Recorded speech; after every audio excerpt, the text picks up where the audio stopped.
Biz bu konuda gençlerin kötü yollara düşmemesi için bunun acilen kapatılmasını istiyoruz. Biz zaten mahallemizde daha önce böyle şeyler görmedik, görmek de istemiyoruz. Burası dini bir kesim. Yani hiçbir şekilde bu tür yerlerin mahallemizde açılıp gençlerimizin kötü yollara düşmesini istemiyoruz. Fakat her kim ilgileniyorsa buna acilen daha tam faaliyete girmeden bir çözüm bulunması ve buradan kaldırılması için bütün yetkililerimize sesleniyorum. Bunu acilen durdursunlar, yoksa hoşnut olmayan şeyler de çıkabilir. Açılmamasını istiyoruz. Bu engellenirse çok güzel olur. Hem bir sürü ailelerimiz var. Biz bu çevrenin insanları zaten bellidir, belli kişilerdirler. Hepsi birbirini tanıyan insanlardırlar. Yani içki ne diyeyim, her aileyi batırabilecek bir şeydir. Yani bütün kötülüklerin başına gelen bir şeydir. Alkol. Kısacası sarhoş oluyorsun. Sarhoş olduğun zaman ne yaptığını bilmiyorsun. Hırsızlığını da yaparsın, gaspını da yaparsın. Çok affedersiniz, tecavüzünü de yaparsınız. Biz öyle işlere karşıyız. Mahallenin içerisinde böyle şeyler olmasın. Kesinlikle biz karşıyız. İleride müdahale etmesini istiyoruz, bunu rad etsinler. Ben olumsuz buluyorum çünkü buradaki bütün gençleri de aileleri rahatsız ediyor. Bütün gençler ve kötü yola sürdürüyor gençleri. Bunun şu anda yani açılmasını istemiyorum bir birey olarak.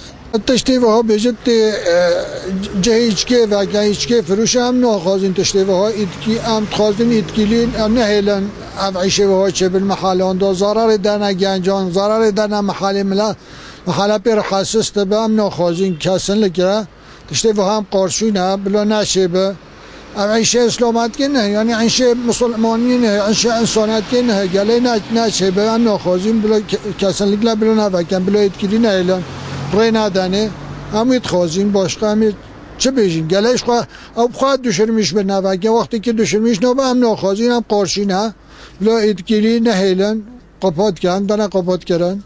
Mahallenin halkının muhafazakar olması, dindar olması herkes tarafından bilinir.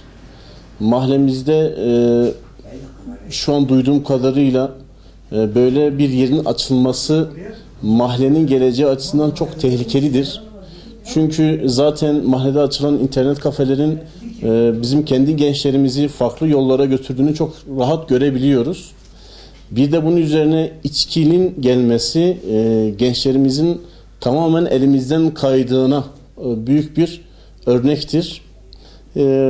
Kim açtığını bilmiyoruz ama açacak olan kişinin de mahallenin muhafazakar bir kesime sahip olduğunu gözetirse o da belki de bundan geri adım atacaktır sizin vesilenizle.